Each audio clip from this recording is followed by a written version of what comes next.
right now we're gonna harvest some of this beautiful mint. Smells amazing. I wish you could smell it through the camera. It's amazing.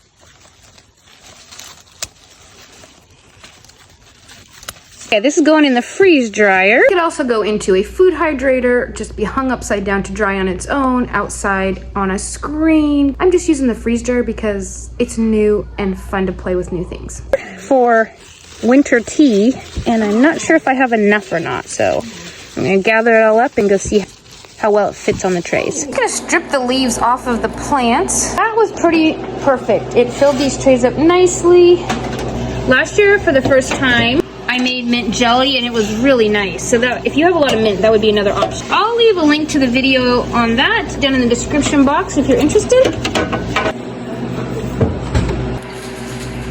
The mint leaves were really quickly processed.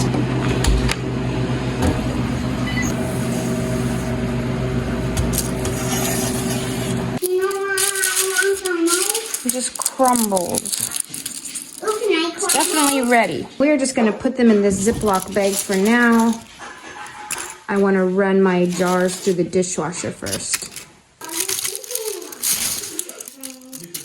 This is what we use to make tea. We just put the leaves in here, then it steeps in the cup. So I can crush this down a lot more and probably get 2 bags into one.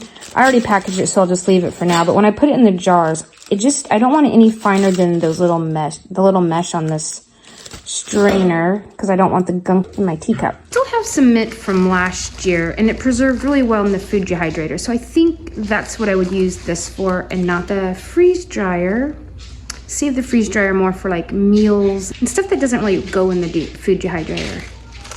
I just wanted to do this one time to play with it, to see if it was much different than the food dehydrator, and it's really not.